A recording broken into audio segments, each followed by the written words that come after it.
Good morning everyone. आज हम practice set 5.2 continue करेंगे। लास्ट टाइम हमने 5.1 कंप्लीट कर लिया था practice set. Standard 9th algebra, chapter number 5, linear equation in two variables. तो चलिए इसका फर्स्ट सम करते हैं हम। ये वर्ड प्रॉब्लम है।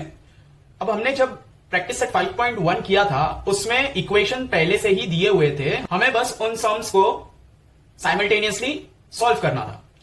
लेकिन 5.2 में जो सम्स है ये वर्ड प्रॉब्लम्स है, मींस वही सेम इक्वेशन है, बस उनको वर्ड्स में लिख के दिया गया है, उनको सेंटेंस में लिख के दिया गया है। तो हमको क्या करना है, इस सेंटेंस को पढ़ के उसका इक्वेशन तैयार करना है एंड देन उसको सॉल्व करना है। तो क्वेश्चन ये है, in an envelope there are some 5 rupees notes and some 10 rupees note. तो एक एनवेलप के अंदर कुछ 5 रुपीज के नोट से एंड कुछ 10 रुपीज के नोट से। कितने नोट से वो नहीं पता। ये कुछ 5 रुपीज के नोट, कुछ 10 रुपीज के नोट। ये पीस में कितने हैं, ठीक है ना, पीस में कितने ये नहीं बताया है, सिर्फ इतना बताया कि कुछ है एनवेलप के अंदर। तो उसको पहले लिखते हैं। हमको अगर नहीं पता है तो हम लिखेंगे let the number of 5 rupees note be x. ठीक है ना, नंबर ऑफ नोट्स को हमने एक्स पकड़ा है, मतलब ये जो नोट्स 1 2 3 4 होता है, ये जो काउंटिंग है ये काउंटिंग नहीं पता है, इसीलिए उसको एक्स पकड़ा है हमने। And 10 rupees notes be y. तो 10 रुपीज का हम वाई पकड़ लिए। आगे बढ़ते हैं। तो पहला जो कंडीशन दिया है यहां पर, तो लिखेंगे फ्रॉम द फर्स्ट कंडीशन। तो पहला कंडीशन क्या है देखते, total amount of these notes together is ₹350। अब बोला है कि काउंटिंग में कितने नोट्स है वो नहीं पता है, लेकिन अगर इन सारे नोट्स को हम प्लस कर दे, नोट्स के नंबर को नहीं, ठीक है, अमाउंट को, 5 रुपए का है ना, तो 5 10 होता है, तो वैसा अमाउंट को अगर हम प्लस कर दे सारे नोट्स का मिला के, तो हमारे पास कितना अमाउंट होना चाहिए, 350। तो चलिए उसको रिप्रेजेंट करते हैं नंबर में कि the value of x. X हम क्या पकड़ के चल रहे, नंबर ऑफ नोट्स, ठीक है ना, नोट्स के नंबर को। तो value of x of ₹50 is equals to ₹5x। ये कैसे हुआ देखिए, समझिए एक्स नोट, आपके पास 4 नोट है, 1 2 3 4। कितने का है ये 50, मैंने इधर 50 लिख दिया है, 5 है, ठीक है ना, 5 रुपीज का नोट है, ठीक है ना। 5 रुपीज का कितना नोट है आपके पास, 4। अब आप मुझे ये बताइए, 4 नोट है लेकिन आपके पास अमाउंट कितना है। तो अमाउंट कैसे पता करते हैं, 5 इंटू क्या करेंगे, 1 2 3 4, 4 नोट इंटू 5 करेंगे ना अमाउंट। तो 5 4 से कितना होता है, 20, मतलब 5 रुपए का अगर आपके पास 4 नोट होगा तो 20 रुपया होगा आपके पास, बराबर। तो उसी तरह जैसे हम अमाउंट को नंबर ऑफ नोट्स के साथ मल्टीप्लाई करते, यहां पर हमने नोट्स के नंबर, मतलब कितने नोट्स है उसको एक्स पकड़ा है ना, तो जितना भी नोट्स निकलेगा उसको हम 5 से क्या करेंगे, मल्टीप्लाई करेंगे, बराबर। तो यहां पर एक्चुअली में ये नंबर नहीं पता है, नोट्स एक्चुअली वहां पर कितने हैं, इसीलिए हमने उसको एक्स पकड़ा है। तो 5 इंटू एक्स। अगर सपोज यहां पर एक्स के जगह पर 4 आ जाता तो हम 5 इंटू 4 कर देते, तो हमें एक्चुअली में पता चल जाता कि हमारे पास कितना रुपीज है, 20 रुपीज होता, बराबर। तो चलिए आगे बढ़ते हैं। The value of y of 10 rupees note, ₹10y। 10y का मतलब अगर हमारे पास 10 रुपीज का नोट कितना सारा है वो पता होता तो हम इधर लिख देते, लेकिन हमें पता ही नहीं है 10 रुपीज का नोट कितना पीस है। तो अगर समझ लीजिए आपके पास 2 पीस होता तो 10 इंटू 2 करते, 20 रुपीज आ जाता आगे, ठीक है। तो ये आपको पता चल गया। चलिए आगे बढ़ते। तो अब बोला है कि ये दोनों को, यही बोला है ना, total amount of notes together, ये सारे नोट्स को अगर हम प्लस कर दे तो कितना आना चाहिए अमाउंट, 350। तो लिखते हैं the total amount of all the notes together is given ₹350। Okay, तो इसके हिसाब से क्या करना पड़ेगा हमें, ये दोनों को प्लस करना होगा। तो ये दोनों को प्लस करते, 5x plus 10y is equals to 50। यानी आपके पास 5 रुपए के जितने भी नोट होंगे 5 इंटू उतना करेंगे तो आपको एक अमाउंट मिलेगा। 10 रुपीज के जितने भी नोट्स होंगे आपके पास 10 इंटू उतने करेंगे तो आपको एक अमाउंट मिलेगा। उन दोनों अमाउंट को जैसे आप प्लस करोगे तो आपको 50, तो आपको 350 अमाउंट आएगा। ओके, तो ये हो गया हमारा इक्वेशन नंबर 1। अब सेकेंड इक्वेशन, सेकेंड कंडीशन से क्या इक्वेशन निकलता है वो देखते हैं। तो फ्रॉम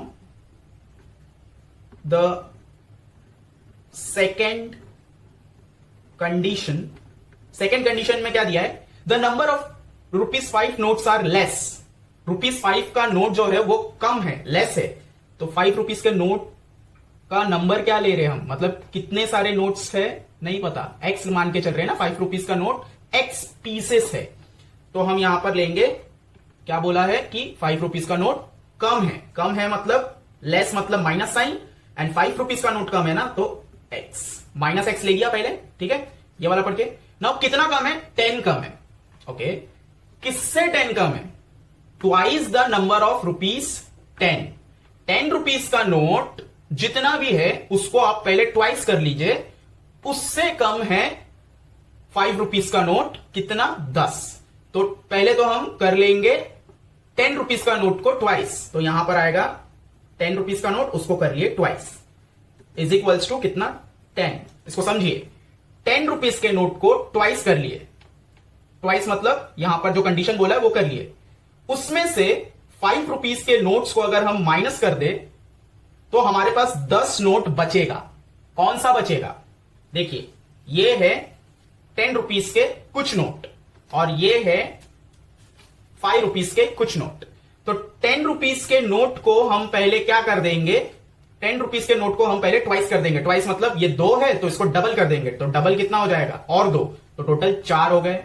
ठीक है, अब इन 4 में से हम ₹5 के नोट को माइनस करेंगे। ₹5 का नोट कितना है नहीं पता, लेकिन एक अमाउंट अगर आ जाए, समझ लीजिए 2 नोट है आपके पास ₹5 का, तो आप क्या करेंगे, ₹10 के इन 4 नोट में से ₹5 का नोट आप माइनस करोगे। तो 4 नोट में से 2 नोट अगर आपने माइनस कर दिया तो सिंपल है, 4 में से 2 गया तो 2 बचा ना, तो यहां पर वैसे 10 नोट बचेगा। तो किसका 10 नोट बचेगा, अगर मैंने 2 हटा दिए और इसमें से 2 हटा दिए, तो कौन से अमाउंट का 2 नोट बच गया, ₹10 का ना, तो ₹10 का 10 नोट ज्यादा है ₹5 से। तो इसी का उल्टा, ₹5 का नोट 10 कम है ₹10 के नोट से। ठीक है, तो आगे बढ़ते हैं। तो ये हो गया हमारा सेकेंड कंडीशन। अब देखिए, ये अल्फाबेटिकल ऑर्डर में नहीं है, हमें 2 ही इक्वेशन चाहिए थे। अब ये अल्फाबेटिकल ऑर्डर में है नहीं, इसको अल्फाबेटिकल ऑर्डर में कीजिए पहले। तो -x + 2y, ये -x यहां पर, 2y प्लस में, तो +2y is equal to 10। Third equation ये इनवैलिड हो गया। ठीक है, तो इसको और इसको देखना है हमें। तो अब आगे क्या करना है हमको पता है, हम पहले देखेंगे इसमें और इसमें कुछ सेम है क्या, नहीं है, इसमें 5 है इसमें 1 है, तो हम क्या करते, इक्वेशन 3 को इंटू 5 कर देते।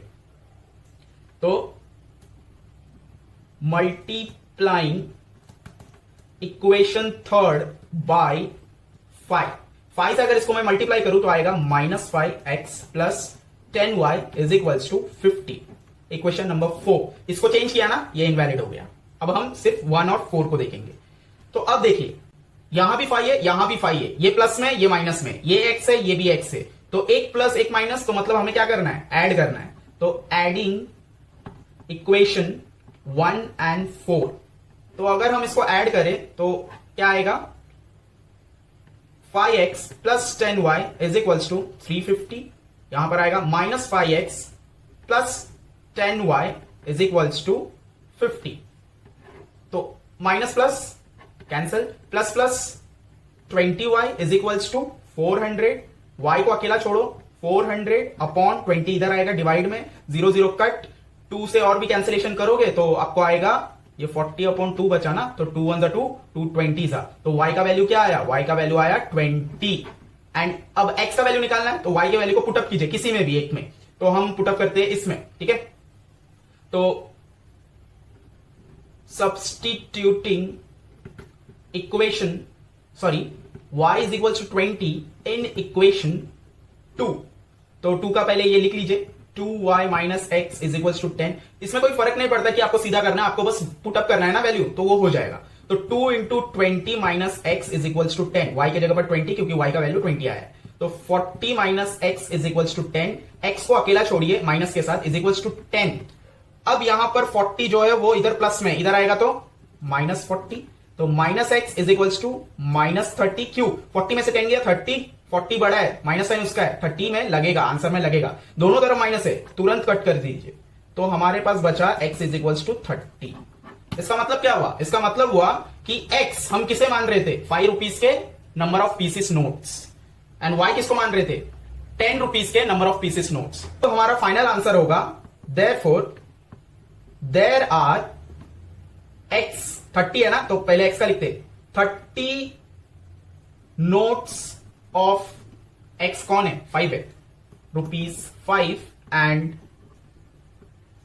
20 नोट्स ऑफ ₹10। इसका मतलब हुआ ये जो 10 रुपीज का नोट है ना, ठीक है, ये जो 10 रुपीज का नोट है, 10 रुपीज का नोट 20 पीस थे ऐसे, ठीक है, एंड 5 रुपीज का नोट कितने पीस थे? 30 पीस थे। किसके अंदर? वो एनवलप के अंदर। ठीक है, समझ में आया? ओके, सेकंड सम में चलते हैं। सेकंड सम देखते हैं। The denominator of a fraction is 1 more than twice its numerator. तो यहां पर पहले तो फ्रैक्शन है। फ्रैक्शन कैसा होता है? फ्रैक्शन ऐसे अपॉन फॉर्म में होता है, a अपॉन बी, तो समझ लीजिए, नंबर ले लीजिए 3/5, ऐसा फ्रैक्शन, इसको फ्रैक्शन बोलते हैं। तो इसमें जो फ्रैक्शन है, उस फ्रैक्शन में क्या बोला है कि जो न्यूमरेटर है और जो डिनोमिनेटर है उसमें हमें कुछ चेंजेस करने।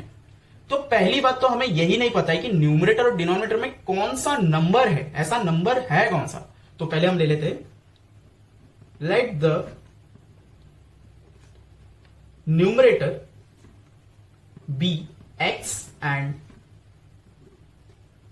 Denominator be y। ओके, तो न्यूमरेटर एंड डिनोमिनेटर को हमने x एंड y ले लिया। तो फ्रैक्शन अगर करना है तो फ्रैक्शन कैसा दिखता है हमें? तो the required fraction is x upon y। ठीक है, ऐसे दिखता है ना फ्रैक्शन, मैंने बताया पहले। तो फ्रैक्शन हमें ऐसे दिखेगा अगर हमने न्यूमरेटर को x और डिनोमिनेटर को y लिया तो। ओके, अब हमें क्या बोला है, देखिए, denominator of the fraction is 1 more. Denominator जो है फ्रैक्शन का वो एक ज्यादा है, किससे? Then twice its numerator. Numerator double, मतलब उसका जो भी न्यूमरेटर है उसको ट्वाइस करेंगे, उसको डबल करेंगे, उससे एक ज्यादा है कौन? डिनोमिनेटर। तो पहले न्यूमरेटर के बारे में लिखते हैं कि numerator of the fraction is equals to, numerator को हम क्या मान के चल रहे हैं? x। यहां पर क्या बोला है? ट्वाइस इट्स न्यूमरेटर, तो उसको ट्वाइस कर दीजिए। ट्वाइस का मतलब इंटू 2 करना होता है। थ्राइस बोला रहेगा तो इंटू 3 करना रहता है। 4 टाइम्स बोला रहेगा तो इंटू 4 करना पड़ता है। ठीक है, तो ट्वाइस बोला है तो इंटू 2, ये कर दिया हमने। ओके, अब डिनोमिनेटर कितना बोला है? Denominator of the fraction is 1 more. तो denominator of the fraction is equals to कितना है? 1 मोर है, किससे? न्यूमरेटर से। तो देखिए, डिनोमिनेटर क्या है? हम मान के चल रहे y। ठीक है, तो समझ लीजिए यहां पर हम लेंगे डिनोमिनेटर का नाम ले लिया कि y कितना है? y न्यूमरेटर से एक ज्यादा है। न्यूमरेटर का वैल्यू कितना है? 2x plus 1। न्यूमरेटर का वैल्यू है 2x और उससे ज्यादा है 1, तो प्लस 1। समझ आया आपको? डिनोमिनेटर कितना है? न्यूमरेटर से एक ज्यादा है। ओके, तो देखिए, तो फ्रॉम द फर्स्ट कंडीशन से हमें यह पता चला, ये वाला चीज। अब ये ना अल्फाबेटिकली बराबर नहीं है, इसको सीधा करना पड़ेगा। तो इसको हम पहले लिख लेते जैसा है वैसे, फिर इसको सीधा करते। तो इसको सीधा कैसे करेंगे? पहले इक्वल टू जहां पर है वहीं पर रखिए, इक्वल टू रख दिया। अब यहां पर जो 2x है, ठीक है, 2x को जहां पर है वहीं पर रखिए, y को यहां पर लाइए, y यहां से यहां आएगा तो -y, एंड +1 जो है वो यहां से यहां जाएगा तो -1। ये हमने क्यों किया? क्योंकि हमें वेरिएबल को साथ में रखना होता है और नंबर को अकेला रखना होता है। अब फिर भी ये ना सिस्टमैटिक नहीं लग रहा था, उसको सिस्टमैटिकली ठीक कर लेते। अब ये सिस्टमैटिक ठीक लग रहा है। तो ये है आपका first equation. Next, second condition में क्या लिखा है देखते हैं, पहले लिख लेते हैं। फ्रॉम द सेकेंड कंडीशन में क्या लिखा है देखते हैं। If one is added to the numerator and the denominator. अब क्या करना है कि न्यूमरेटर में और डिनोमिनेटर में हमें 1 ऐड करना है सेकंड कंडीशन के हिसाब से। तो सेकंड कंडीशन में हम क्या करेंगे, ऐड करेंगे। तो from second condition 1 is added to the numerator and denominator. ठीक है, तो लिख लेते। अब हमें नया एक मिलने वाला है, तो द न्यूमरेटर। नया न्यूमरेटर क्या होगा, हम न्यूमरेटर में प्लस कर रहे 1, तो x plus 1। The new denominator is equals to, इसमें भी प्लस 1, तो y प्लस 1। अब क्या बोला है, the ratio of the numerator to denominator is 1:2। अब इन दोनों का जो रेशो निकलेगा वो होगा 1:2। तो रेशो यहां पर हमें फिर लिखना पड़ेगा, देन द रेशो इज 1:2। इसको हम ऐसे भी लिखते 1:2, ठीक है, 1/2। तो इन दोनों का जो रेशो निकलेगा वो 1:2 निकलेगा। आपको मैं इसका लॉजिक बता देता हूं। सपोज यहां पर x प्लस 1 के जगह पर x का अगर वैल्यू हमें मिल गया 1 तो प्लस 1, एंड y का अगर वैल्यू हमें मिल गया 3 तो प्लस 1। ठीक है ना। अब इनको अगर मैं प्लस करूं तो हमें आएगा 2/4। इन दोनों को अगर मैं कैंसिलेशन करूं तो 2 के टेबल में 2 कब आता है, 1 जा, एंड 2 के टेबल में 4 कब आता है, 2 जा। तो देखिए 1/2 आ रहा है ना। तो इसका मतलब हमें x और y का वैल्यू नहीं पता है। अगर x और y का वैल्यू पता होता तो यहां पर जो भी नंबर आता उसको अगर कैंसिलेशन कर करके एकदम लोएस्ट फॉर्म में लाते तो वो 1/2 आएगा। ठीक है, तो अब आगे बढ़ते हैं। देयरफॉर इनको रेशो फॉर्म में लिख लेते। देखिए रेशो फॉर्म में अपॉन फॉर्म में लिखना पड़ता है ना। तो x plus 1/y plus 1 is equals to, इनका जो भी रेशो होगा वो कितना होगा, 1/2 होगा। तो इसीलिए वो इक्वल टू 1/2। अब ये क्या होगा, क्रॉस मल्टीप्लाई, 2 जाएगा इसके साथ मल्टीप्लाई होगा और y प्लस 1 जाएगा 1 के साथ मल्टीप्लाई होगा। तो इसको लिखेंगे कैसे, इसको लिखेंगे कुछ इस तरीके से। ये 2 यहां पर आएगा तो 2 आ गया ऊपर, एंड x प्लस 1 वहीं पर रहेगा लेकिन ब्रैकेट के अंदर आ जाएगा, इज इक्वल्स टू 1 वहीं पर है, y प्लस 1 ब्रैकेट के अंदर आ जाएगा। ठीक है, कंटिन्यूएशन ऊपर से है। तो ये 2 इंटू एक्स, ये मल्टीप्लाई होगा 2 एक बार x के साथ एंड 2 एक बार 1 के साथ। तो 2 into x is 2x plus 2 into 1 is 2 is equals to 1 into y is y plus 1 into 1 is 1। अब क्या करेंगे, हम वेरिएबल को साथ में लाएंगे और नंबर को साथ में लाएंगे। तो इक्वल टू अपने जगह पर 2x अपने जगह पर, y को यहां ले लीजिए तो माइनस y। यहां पर पहले से y को अगर हटा लिए तो बचा कौन था पहले से, तो 1 लिख दो, पहले 1 बचा था ना। प्लस 2 को यहां लाइए तो माइनस में आ जाएगा। ठीक है, हमेशा याद रखिए इक्वल टू के बाद यहां पर जो नंबर पहले से होता है उसको वहीं पर रखिए, जिसको लेके जाना है उसको वहां पर नहीं रखना है, या उसको लेके जाके इक्वल टू के बाजू में रख नहीं देना है पहले। ठीक है, अब 2x minus y is equals to 1 minus 2 कितना होता है, नहीं होता है, तो 2 माइनस 1 इज 1, लेकिन बड़ा कौन है दोनों में से, 2, तो माइनस आया तो माइनस लगा दीजिए। अब ये अल्फाबेटिकली ठीक है, 2x minus y is equals to -1, second equation. अब देखिए first and second equation actually में सेम टू सेम है। तो ये एक नया तरीका है कि जब इक्वेशन सेम टू सेम आए तो आप ना ही प्लस करेंगे और ना ही सब्ट्रैक्ट करेंगे, ना ही एडिशन ना ही सब्ट्रैक्शन। आपको यहां पर क्या करना है, पहले आपको लिखना है कि since both the equations are same therefore आपको इक्वेशन में सिर्फ सब्स्टिट्यूट करना है। ठीक है, मतलब आप नंबर 1 सब्स्टिट्यूट कर सकते हैं, 2, 3, 4 कुछ भी सब्स्टिट्यूट कर सकते हैं, क्योंकि आपके पास अगर सेम इक्वेशन है तो आप एक ही इक्वेशन मान के चलेंगे और वही इक्वेशन में सिर्फ नंबर सब्स्टिट्यूट करेंगे। जैसे हमने प्रैक्टिस सेट 5.1 जब किया था उसमें जो क्वेश्चन नंबर 2 था वो हमने किया था, उसमें क्या करना था, x एंड y एक इक्वेशन दिया था हमको, उसमें सिर्फ वैल्यू पुटअप करके हर बार 5 अलग अलग आंसर लाने थे, याद है ना। ये उसी तरह है, इसमें हम क्या कर सकते हैं, अलग अलग वैल्यू पुटअप करके हर बार x एंड y का वैल्यू अलग अलग आ सकता है। तो हम यहां पर क्या करेंगे, सिंपली सिर्फ एक फ्रैक्शन निकालेंगे। देखिए therefore by substituting x is equals to 1, इसका मतलब x का वैल्यू हमने 1 मान लिया। अब इसको वैल्यू पुटअप करके y का वैल्यू लाएंगे। देखिए by substituting x is to 1 in the equation, सिर्फ इक्वेशन, क्योंकि 1 एंड 2 तो सेम है तो एक ही इक्वेशन हम मान के चलेंगे ना, तो इसीलिए इन द इक्वेशन, सिर्फ इन द इक्वेशन। तो 2x minus y is equal to -1, तो 2 इंटू एक्स का वैल्यू क्या है 1, minus y is equal to -1, 2 1 जा 2, minus y is equal to -1, minus y अपने जगह पर, -1 अपने जगह पर, 2 यहां लाइए तो -2 हो जाएगा, minus y is equal to minus minus plus होता है तो 1 + 2 3 होता है, माइनस में आएगा क्यों, क्योंकि 2 बड़ा है उसका साइन माइनस में। ये जो तरीका मैंने अभी बताया इसका एक सेपरेट वीडियो है, वो आप देख लीजिए मैथ्स बेसिक रूल करके, आई बटन में या डिस्क्रिप्शन बॉक्स में आपको लिंक मिल जाएगा। तो यहां पर जब जैसे ही इक्वल टू के बोथ साइड में आपको सेम साइन दिख रहा है माइनस माइनस, तुरंत कट कर दीजिए, तो आपका जो वैल्यू आया y इज इक्वल टू 3। ठीक है, तो देयरफॉर हमारा आंसर होगा कि द रिक्वायर्ड फ्रैक्शन इज क्या था, x upon y is equal to, x का वैल्यू क्या है 1/3।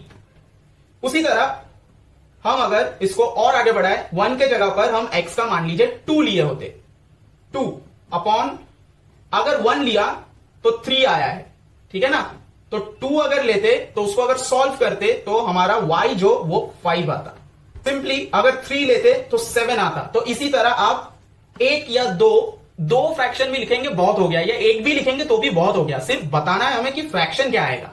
ठीक है ना, तो मैंने तो ये एक्स्ट्रा 2 बता दिए, आपके बुक के पीछे भी शायद एक्स्ट्रा लिखे हुए, लेकिन आप अगर 1 भी फाइंड करते तो भी आपको पूरा मार्क्स मिलेगा। तो यहां तक हमारा रिक्वायर्ड फ्रैक्शन वाला सम खत्म हो गया।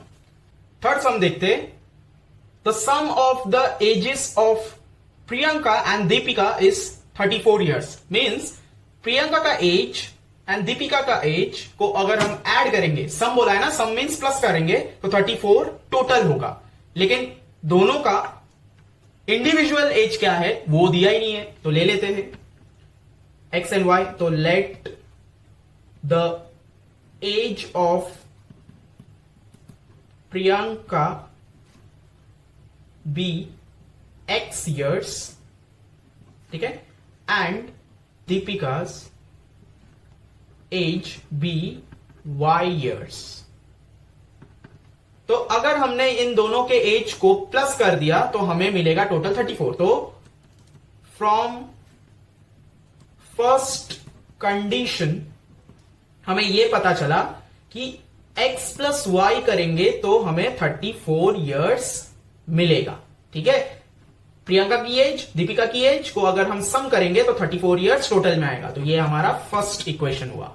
सेकेंड इक्वेशन, सेकेंड कंडीशन में क्या दिया है, फ्रॉम सेकेंड कंडीशन में दिया है Priyanka is Elder, Priyanka Elder का मतलब बड़ी है, किससे, दीपिका से। कितने साल बड़ी है, 6 साल बड़ी है। तो देखिए प्रियंका को हम, प्रियंका की जो एज है वो हम क्या मान के चल रहे हैं, x इयर्स। तो यहां पर लिखेंगे x किसकी एज है, प्रियंका की एज है। ठीक है, प्रियंका बड़ी है, ठीक है, इक्वल टू डालेंगे, किससे बड़ी है, दीपिका से बड़ी है। दीपिका की एज हम क्या मान रहे, y, तो y, ये तो इक्वल हो गया कि प्रियंका और दीपिका की एज इक्वल माना जा रहा है। बट अगर हम y में +6 कर दे, मीन्स प्रियंका जो है वो दीपिका से बड़ी है। दीपिका से कितनी बड़ी है, 6 साल ज्यादा बड़ी है। यानी दीपिका अगर, फॉर एग्जाम्पल y अगर दीपिका 10 साल की है तो 10 साल की अगर वो होती, +6 कर देते तो 16 इयर्स की कौन होगी, प्रियंका होगी। तो मतलब दीपिका 10 साल की और प्रियंका 16 इयर्स की। इसका एग्जांपल यहां पर करके बताता हूं। ये समझ लीजिए प्रियंका है और दीपिका की एज हमको पता चल गई 10 साल है। प्रियंका जो है वो दीपिका से 6 साल बड़ी है ना, तो दीपिका की एज प्लस 6 साल बड़ी है तो 16 इयर्स आ जाता। यहां पर दीपिका जो थी वो 10 साल की थी और प्रियंका जो है वो 16 साल की है, तो 6 साल का डिफरेंस हुआ ना। ये फॉर एग्जाम्पल बताया मैंने। चलिए आगे बढ़ते। तो सेकंड कंडीशन से हमें पता चल गया कि प्रियंका जो है वो दीपिका से 6 साल बड़ी है। ये अब अल्फाबेटिकल ऑर्डर में नहीं है, इसको अल्फाबेटिकल ऑर्डर में लाते। एक्स वाई को इधर लाइए क्योंकि वेरिएबल साथ में रहता है। यहां पर प्लस में तो माइनस में आ जाएगा एंड 6 अपने जगह पर ही रह जाएगा। तो ये हो गया सेकेंड इक्वेशन। ठीक है, तो अब हमें कुछ सेम दिख रहा है? देखिए एक्स एक्स सेम है, वाई वाई भी सेम है, लेकिन वाई जो है एक प्लस में एक माइनस में, तो ये ज्यादा इजी पड़ता है, तो हम इसको मान के चलेंगे और हम करेंगे एडिंग इक्वेशन 1 एंड 2। तो ऐड करते x plus y is equals to 34 and x minus y is equals to 6। तो कैंसिल, ये चीज इजी के लिए हमने y को मान के चल रहे, तो x plus x is 2x is equals to 40। x को अकेला छोड़िए, 40, 2 नीचे आएगा, 2 1 2, 2 20 जा, x कितना निकला 20, यानी x कौन है? x प्रियंका है। x प्रियंका की एज कितनी है? 20 इयर्स। ठीक है, अब हमें निकालना है दीपिका की एज, तो ये x को पुटअप करते हैं कोई भी एक इक्वेशन में, इसमें करते हैं, तो substituting x is equals to 20 in equation 1। तो इक्वेशन 1 लिख लेते हैं, x plus y is equals to 34। तो x का वैल्यू कितना है? 20, तो 20 plus y is equals to 34। y is equals to 34 अपने जगह पर, 20 इधर लाएंगे तो माइनस में आ जाएगा, तो हमारा आंसर क्या आया? y इज इक्वल्स टू 34 में से 20 गया तो 14। ठीक है, अब देखिए प्रियंका की एज 20 है, दीपिका की एज 14 है, 6 साल का फर्क है कि नहीं? हम यहां पर अज्यूम कर रहे थे कि दीपिका की एज अगर 10 साल होता तो प्रियंका 16 इयर्स की होती, तो यहां पर दीपिका की एज कितनी निकली है? एक्चुअली 14, 10 के बजाय 14 निकली है, तो 14 में और 6 प्लस करेंगे तो 20 होगा ना। ठीक है, तो ये एग्जाम्पल पकड़ के चल रहे थे, अभी एक्चुअल वैल्यू पता चल गया, तो यहां पर हम फाइनल आंसर में लिखेंगे देयरफॉर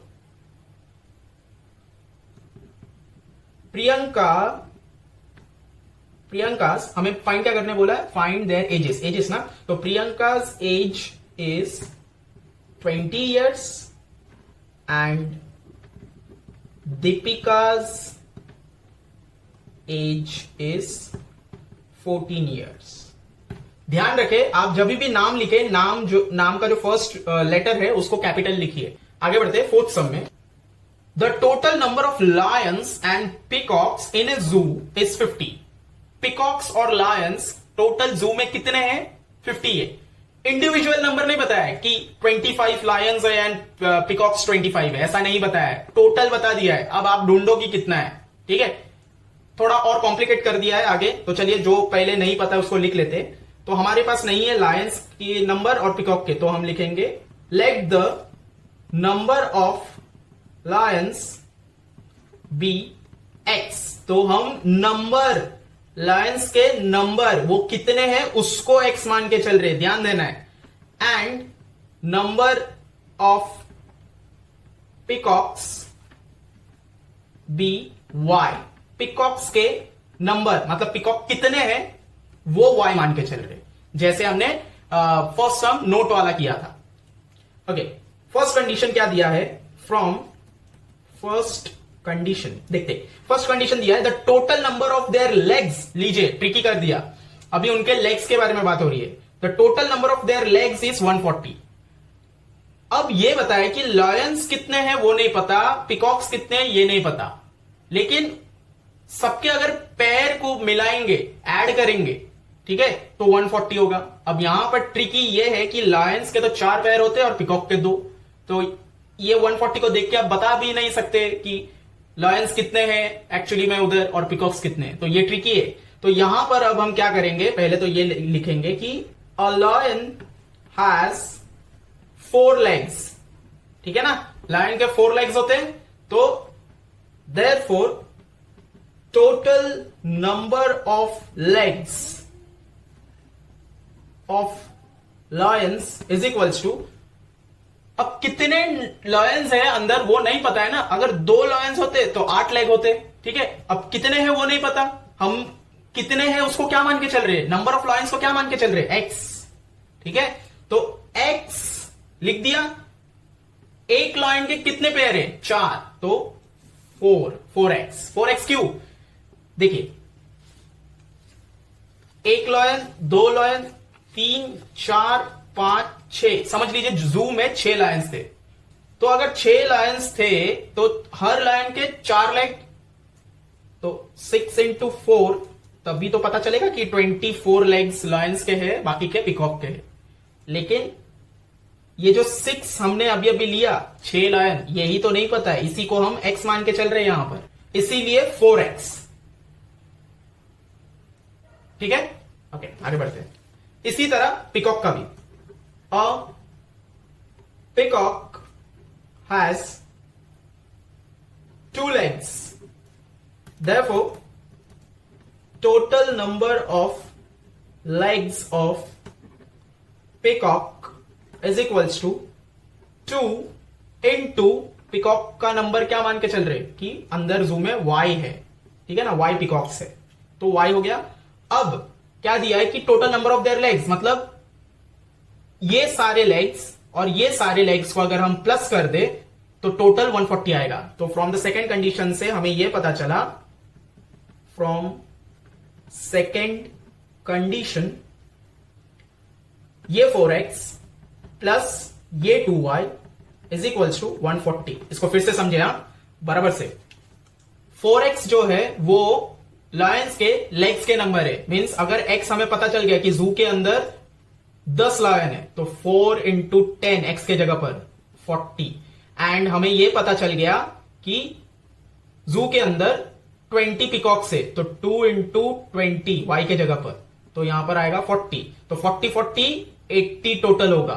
तो यहां पर हमें एक्चुअली में ये जो 10 लायन और ये जो 20 पिकॉक नहीं पता है, हम यहां पर x मान के चल रहे, यहां पर y मान के चल रहे, तो इन दोनों को अगर हम प्लस करें तो हमारा आंसर आना चाहिए टोटल 140। ठीक है, समझ में आया आपको? ओके, आगे बढ़ते हैं। तो ये हो गया, ये हमारा सेकेंड इक्वेशन। हम फर्स्ट इक्वेशन लिखना भूल गए थे, हमने पढ़ लिया था। तो फर्स्ट इक्वेशन ये था कि the total number of lions and peacocks in a zoo is 50। तो total number of lions and peacocks कितने थे? हमने x माना था लायंस को एंड पिकॉक को y, तो टोटल नंबर अगर दोनों को सम कर दे तो टोटल 50। तो ये था हमारा फर्स्ट, एंड अभी सेकंड में गया तो दोनों को आप देखिए, दोनों में कुछ सेम है, कुछ भी नहीं है। तो हम क्या करेंगे, इक्वेशन 1 को इंटू 4 कर देंगे, क्योंकि x भी पॉजिटिव है एंड y भी पॉजिटिव है, तो हम किसी भी एक को कर सकते हैं। तो हम क्या करेंगे, मल्टीप्लाइंग इक्वेशन 1 बाय 2 कर देते। चलिए y को छोटे नंबर से लेते हैं, छोटे नंबर से वो छोटा आएगा तो ज्यादा इजी होगा। तो x plus y is equals to 50 को हम इंटू 2 करेंगे, तो 2x plus 2y is equals to 100। ये हो गया थर्ड इक्वेशन। हम अब इसको नहीं देखेंगे, इन दोनों को देखेंगे। तो हम यहां पर देख रहे हैं कि सेम है और साइंस भी सेम है, तो सब्ट्रैक्टिंग इक्वेशन कौन सा छोटा है, ये वाला 3 फ्रॉम 2। ठीक है, तो यहां पर लिखेंगे 2 वाला, 4x plus 2y is equals to 140 and 2x plus 2y is equals to 100। Minus ले लेते, अब minus plus minus, minus plus minus, 2y cancel, क्योंकि माइनस प्लस माइनस होता है, एंड यहां पर देखिए माइनस प्लस माइनस, तो 4 माइनस 2 इज 2x। बड़ा कौन है, 4, तो पॉजिटिव में है। माइनस प्लस माइनस, 140 में से 100 गया, 40 बचेगा। बड़ा नंबर 140 है, पॉजिटिव में। x को अकेला छोड़िए, 40 इधर, 2 को इधर लीजिए। x इज इक्वल्स टू कितना आया, 2 1 2, 2 20 20। x कितना आया, 20। अब x का y का वैल्यू निकालना है, तो substituting x is equals to 20 in equation, कौन सा इक्वेशन ले, कौन सा ले, फर्स्ट वाला ले लेते, इन इक्वेशन 1। तो x plus y is equals to 50, x का वैल्यू है 20 plus y is equals to 50, तो y को अकेला छोड़ते, 50 यहां पर, 20 को यहां लेते, माइनस 20 हो जाएगा, y इज इक्वल्स टू 30। तो हमें दोनों मिल चुका है। इसका मतलब हम x मान के चल रहे थे कि number of lions and y मान के चल रहे थे number of peacocks. Final answer में लिखेंगे देयर आर, x क्या है, लायंस का, तो 20 Lions and 30 peacocks in the zoo, क्योंकि हमें यही नंबर फाइंड करने बोला था ना, number of lions and peacocks in the zoo. Okay, fourth some done. Fifth सम की तरफ चलते हैं। फिफ्थ सम में है Sanjay has a fixed monthly salary, Sanjay का एक जो सैलरी है वो फिक्स्ड है, कितना है वो नहीं पता। Okay, there is an yearly increment of a fixed amount in the salary.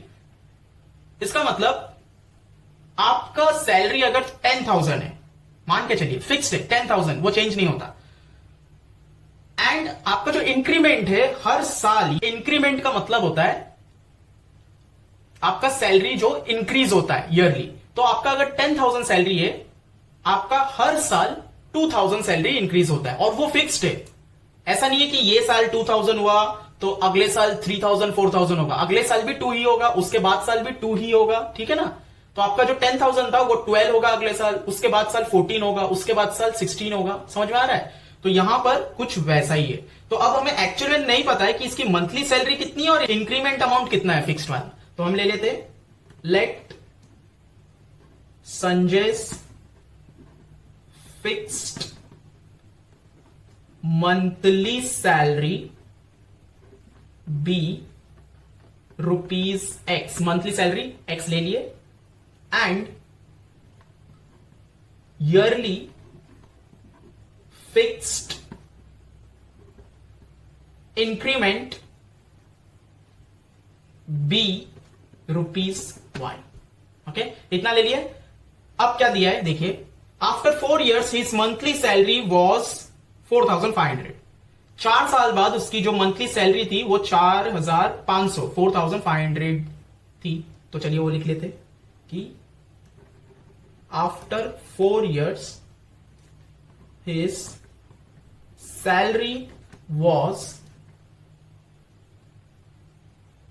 तो 4 साल बाद यहां पर सैलरी कितनी थी 4,500।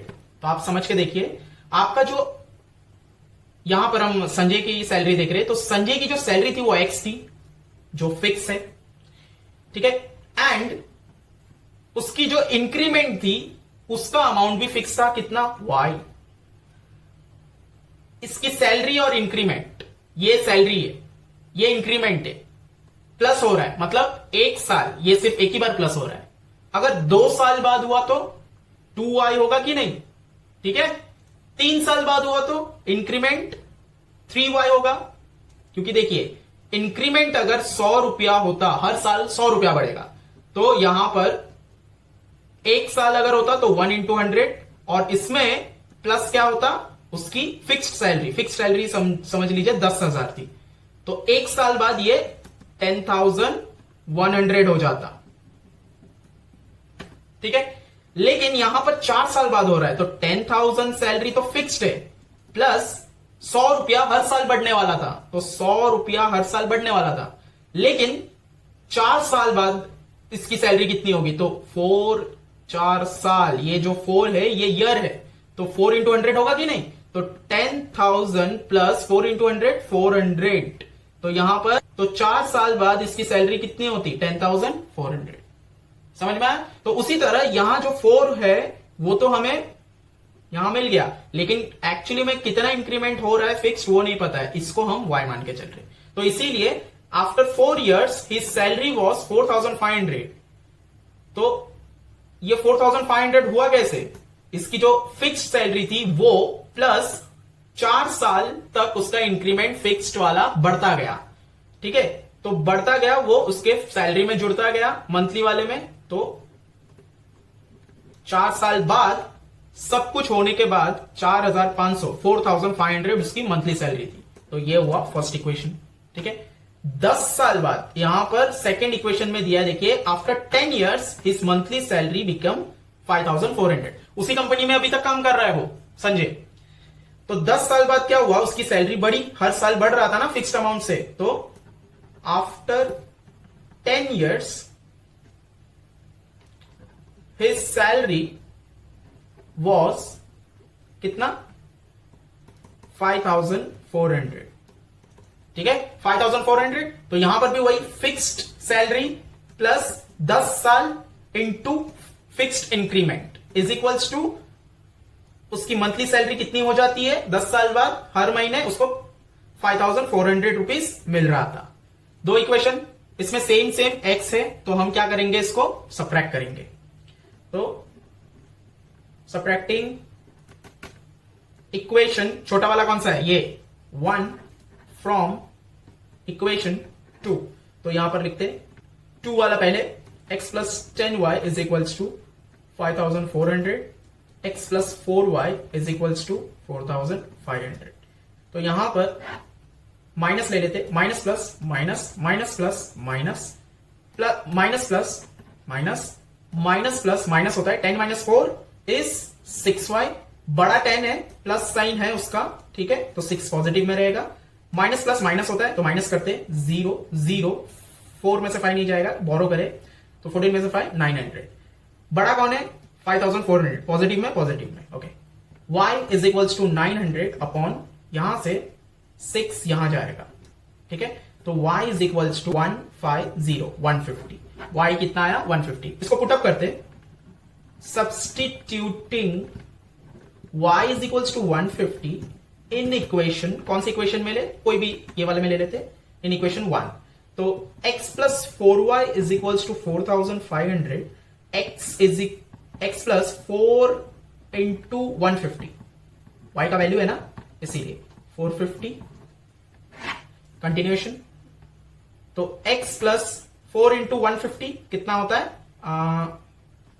600 is equals to 4500, x is equals to 4500 minus 600, तो x का वैल्यू क्या आया 3900, x और y मिल चुका है। इसका मतलब है हमें फाइंड करने बोला था, find his original salary and yearly increment, उसकी जो ओरिजिनल सैलरी कितनी थी, ओरिजिनल सैलरी को हम क्या मान के चल रहे थे x, देयरफॉर आंसर में लिखेंगे कि Sanjay's original monthly salary was rupees 3900 and his yearly increment was कितना रुपीज 150। डन, समझ में आया आपको? आई होप आपको स्टेप बाय स्टेप समझ में आया। यहां पर हम पार्ट 1 खत्म करते हैं, बाकी के 5 सम जो है, जो रिमेनिंग 5 सम्स है, वो हम नेक्स्ट पार्ट में कवर करेंगे, पार्ट 2 में। तो अगर आपको वीडियो पसंद आया तो उसे लाइक कीजिए, शेयर कीजिए एंड सब्सक्राइब कर लीजिए, ताकि जब भी मैं नया वीडियो पोस्ट करूं तो आपको नोटिफिकेशन मिलता रहे। Thank you.